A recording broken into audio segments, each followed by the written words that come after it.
This free real estate mastermind, sponsored by Earth to Orbit, is your opportunity to show up with questions, thoughts, anything I can do to help you build your business. I'm committed to helping you do it.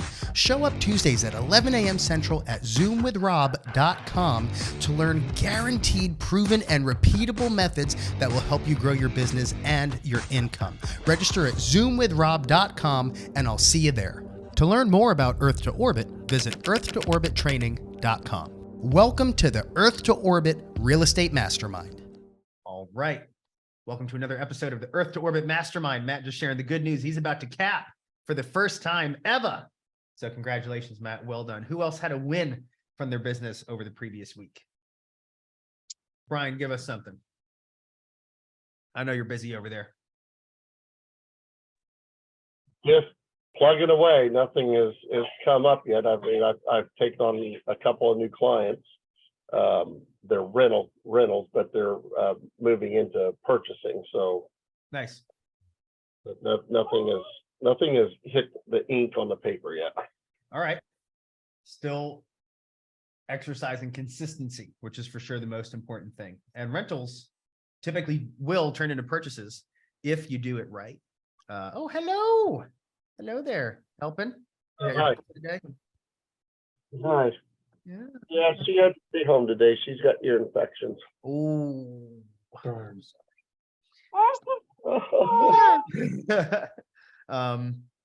You know, I've had actually one of the agents in my brokerage today just sent me a text this morning saying that she's getting ready to pre-qualify someone that she helped into a rental last year. They're getting ready to purchase now, so that's great.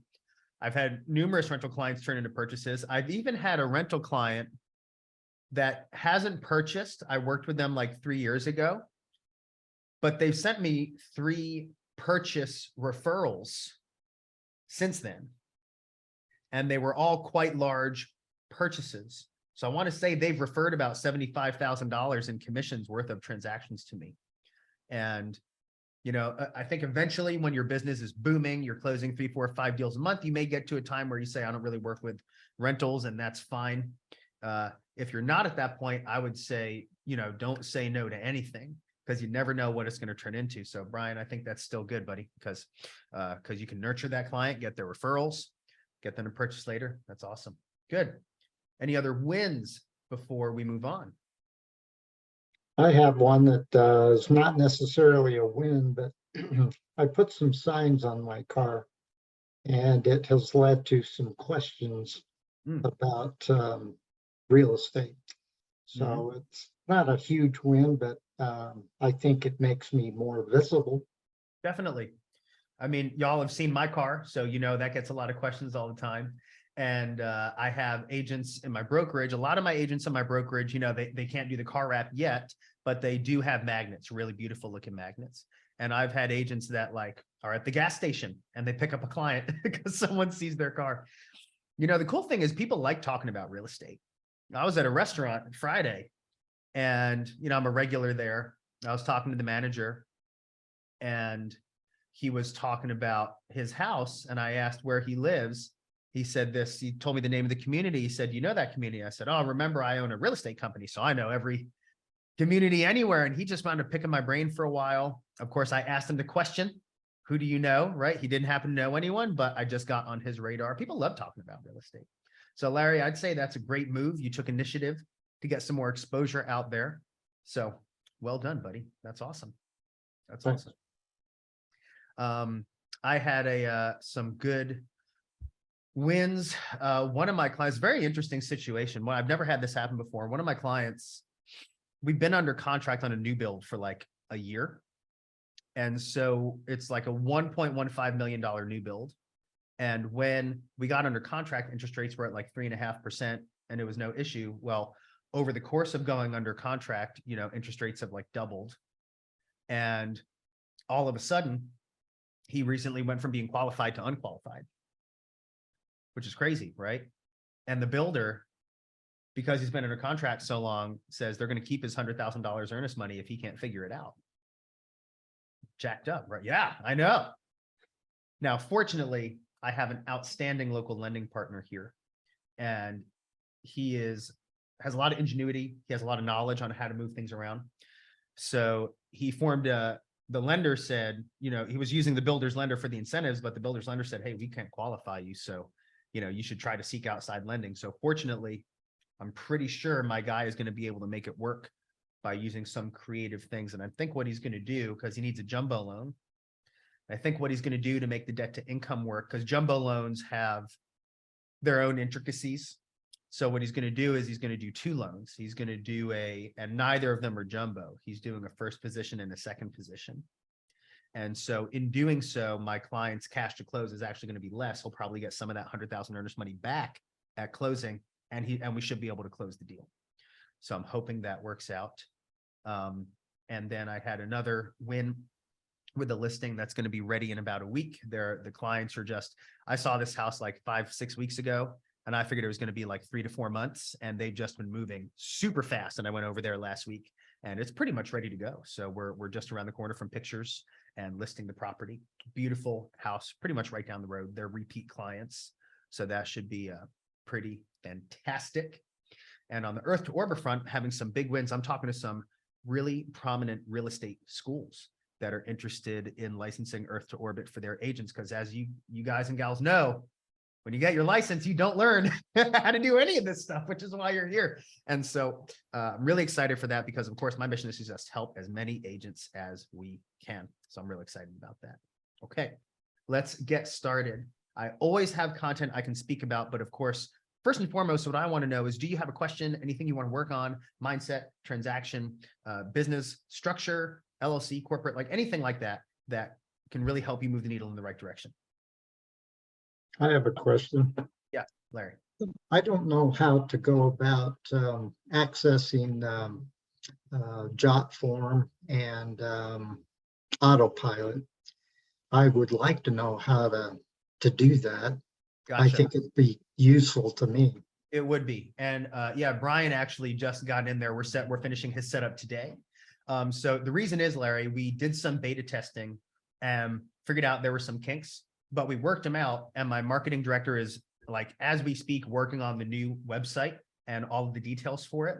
So it's not quite ready to be pushed out to the public yet in terms of marketing, but the systems are ready to go. So Larry, what I'll do is I'm going to send you an email. I'm going to make a note to send you an email when this is done. And I will send you the working website so far. And if you'd like to engage with it, we can get that set up for you. Okay, sounds good. Okay. Awesome. Hey, Rob, I got a question. It's just more or less to pick your brain. And it's also kind of a win. Mhm. My $1 million deal that fell through last month Yes. is my clients just came back into town today, and we found another unit on the same property that they want to tour.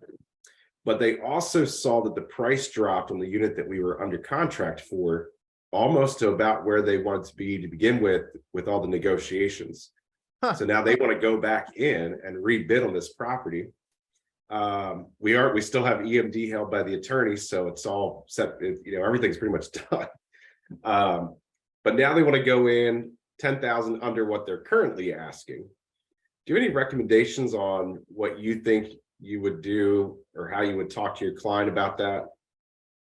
Like they already didn't want to move forward, Right. reducing So the price. let's get a recap, because you and I were texting and talking about this, but let's make sure everyone else is filled in so they have Sure. some context. So Matt, if you can give us like the 2-minute overview on what happened with the deal, why it fell through, and then we'll take it from there.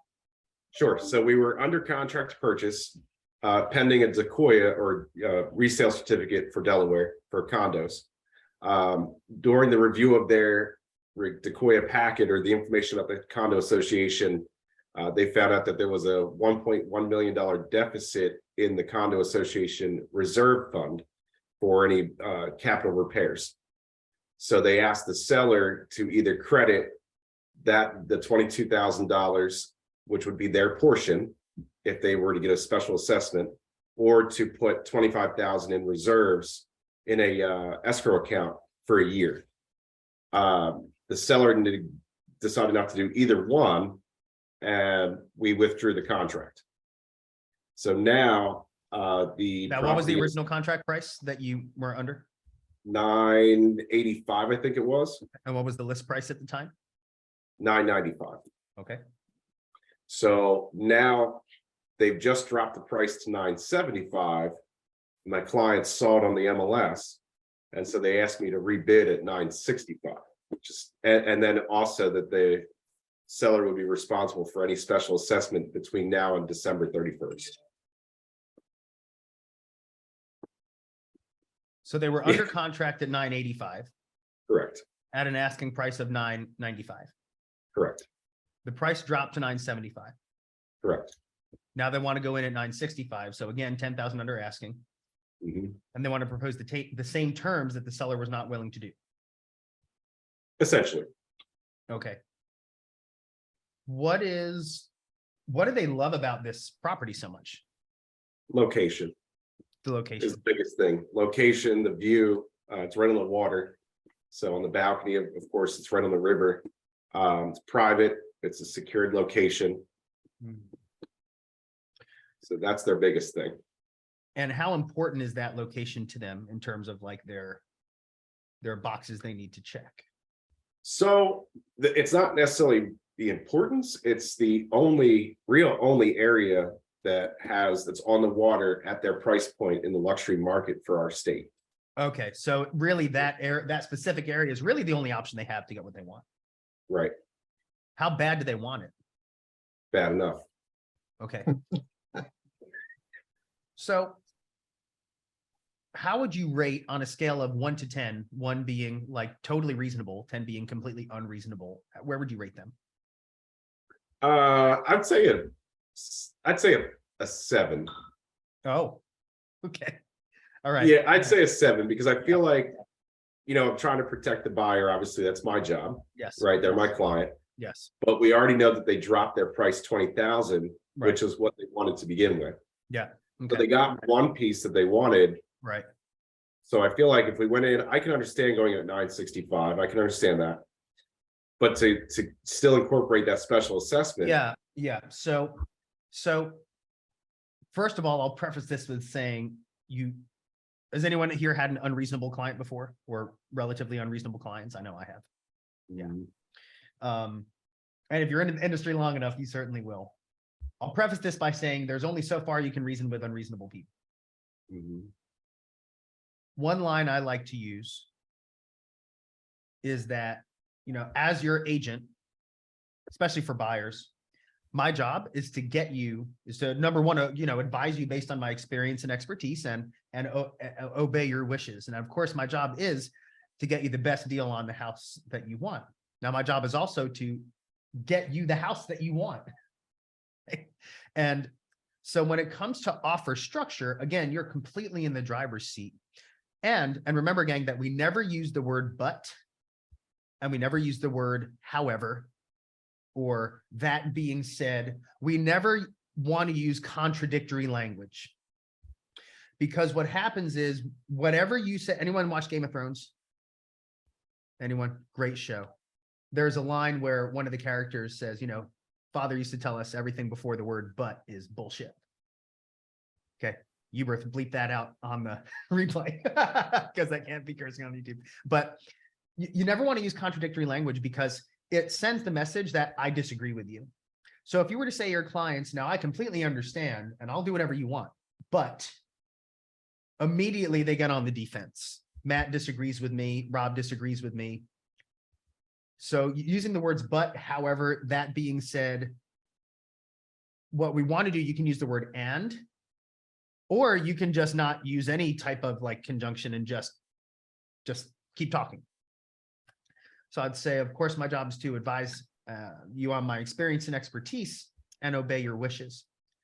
And what's really important to remember is that we want to structure an offer that is the best combination of getting you the best deal and that is actually going to get the offer accepted.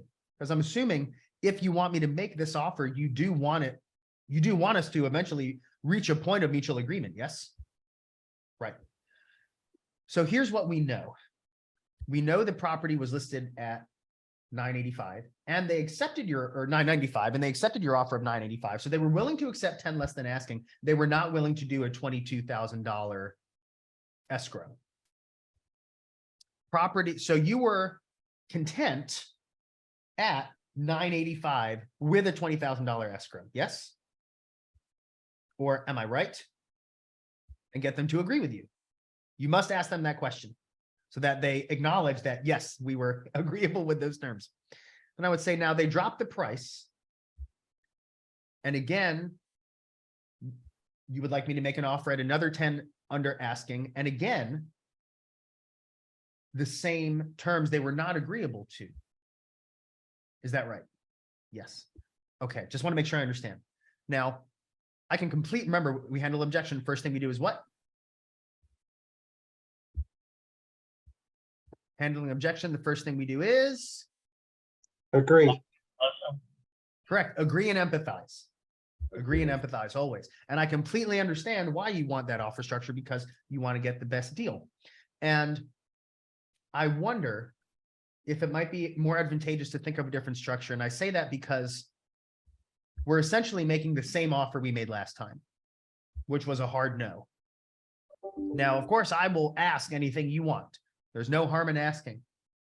My gut is telling me they will not agree to these terms, and it'll put a bad taste in their mouth because we're just going to come back with the same terms that they didn't like.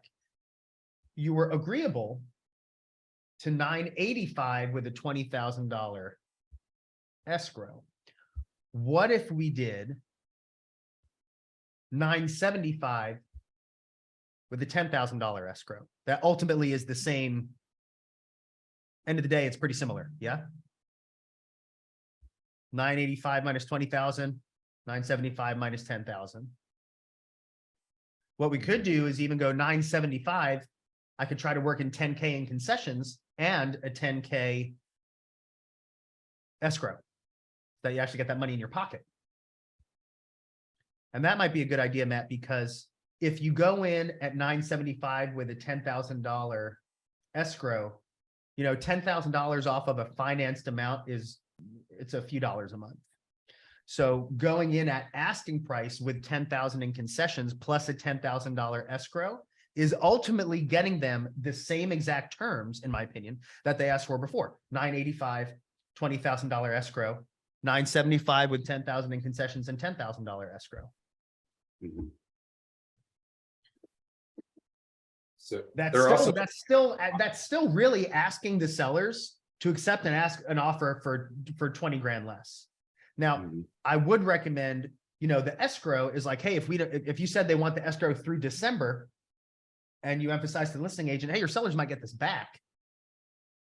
So we're really, you know, assuming your sellers are confident that this isn't going to be an issue, we're really just asking for 10 less, you know, 10 in concessions and we're good. So at the end of the day, it's very, very similar offer at the end for what your clients were already asking for.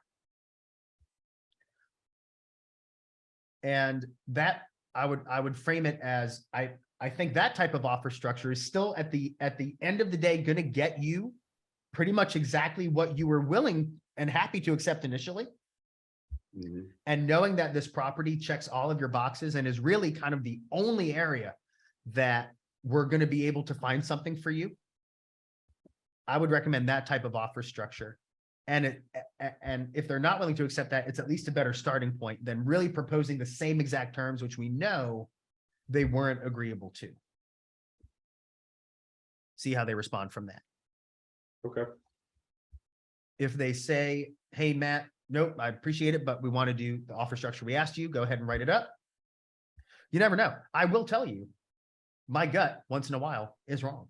I had an agent on my team who has in my brokerage who has a client. They're looking at an investment property, his clients, and it was listed at 540 or 550 about 6 months ago. And now it was down to about 450 when my agent's clients made the offer. They went in at 420. So 30 grand less than asking after already dropped $100,000. And I was like, whoo, that's aggressive. Like, okay, you know, I'm sure they're going to counter. Let's see what they say. Listed at 450. My agent makes the offer at 420 for his clients. The listing agent, now the listing agent is the owner. Listing agent comes back at 435. So 450, 420, 435. He brings it back to his clients They want to counter at 422.5. Just $2,500 more than their original offer. Mhm. And I was like, with a 14-day inspection period, which is a very long time. Here in Texas, 5 to 7 days is very normal because they were going on vacation and they wanted to get the inspection done when they got back. And I was like, dude, there is no freaking way they're going to accept that, but go nuts. And you know what? They executed the contract with those terms. And I was like, wow, didn't see that coming, but you know, you never know. So it's anything is possible, Matt. So if you frame it that way and they still don't want to, you know, move forward on the terms you recommend, who knows? Maybe they're like, okay, fine. We just really need to sell this thing. Do you know why? Have you asked the listing agent why they're selling? Yes, I do. I do know why they're selling. They purchased a new primary about 1.5 years ago, and they were using this as a one of the owners is a CEO of one of the companies in Wilmington in the city. So he was using it as kind of like the weekday place, the Gotcha. secondary home. Okay. So we don't know. I mean, that they must be motivated enough to drop the price, but we don't know how motivated they are. Right. Ryan, raise your hand. So I mean, I'm trying to think of different things. What, and you tell me if this is wrong or I'm missing it. If it is, what if you went back and offered them the $995 with $25,000 of concessions? They're at $970. Mm-hmm. You're getting that $25,000 back in I assume whatever doesn't, you know, go to concessions. I mean, it would have to be worked out where that money would all come to the buyer somehow. That is definitely an option.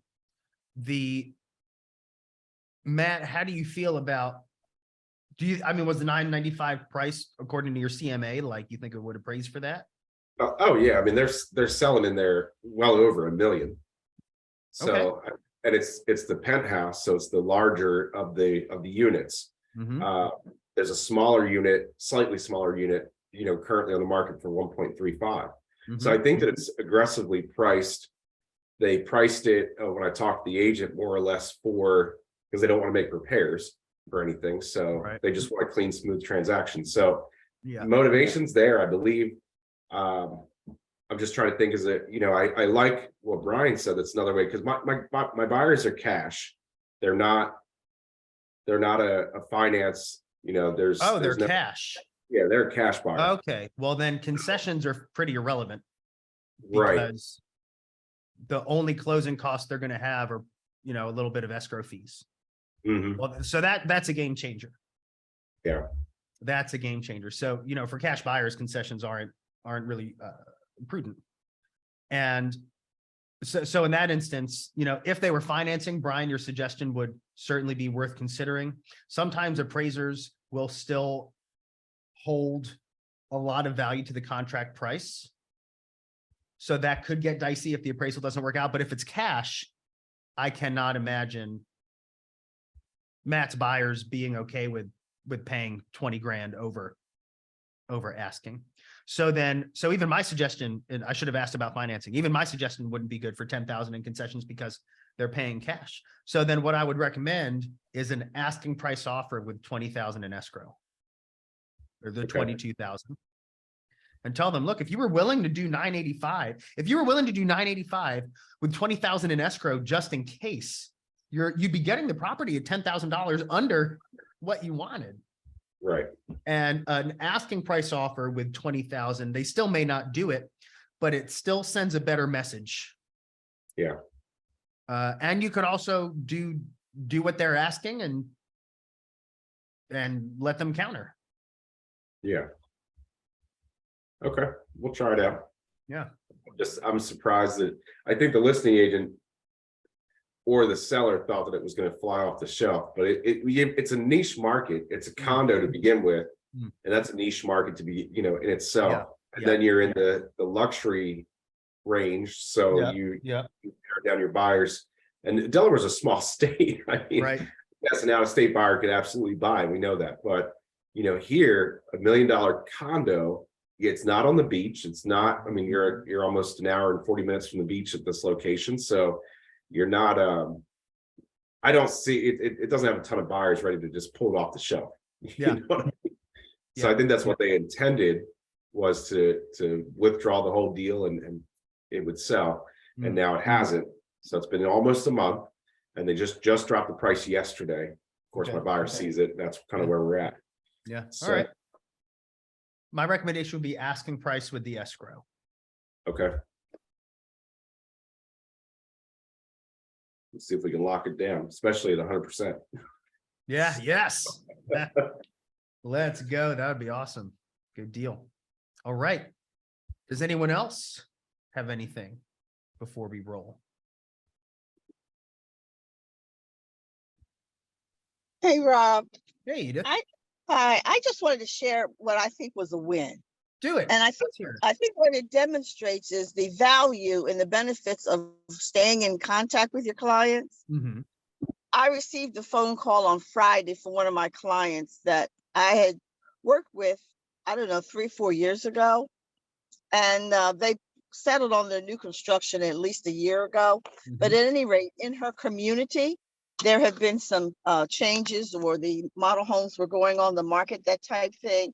So my clients actually called me to let me know what was going on in the community, just in case I had other clients that would be interested in buying there. So I thought that was really, again, a demonstration of the benefits of staying in contact with your clients, even after, they have closed on the transaction, and for a longer period, of time, or forever, Yeah, Edith, that's a huge win. Congratulations. And I think you're right about that. And that's something, of course, we teach in Earth to Orbit in the Building a Referral-Based Business course Right. about maximizing previous clients. And it's incredible to me how many agents drop the ball there.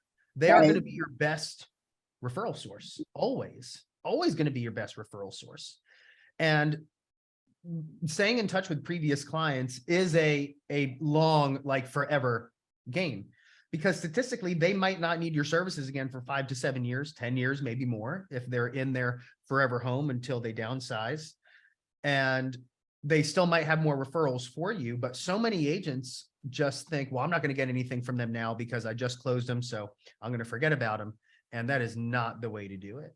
You put them on, you go into the course gang, you put them on the email newsletter, you call them once a quarter, you engage with Client Giant like I do, get them a nice gift once a quarter, stay on top of their mind so that you're their agent forever.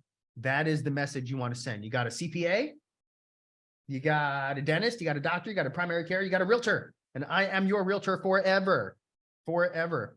Studies show that most people, after they close a deal, say they're going to use the same agent, and less than 80% do, because the agent just doesn't stay in touch. And it's like the easiest thing to do, especially with technology these days. You can automate all of that. There's no substituting a direct phone call once a quarter.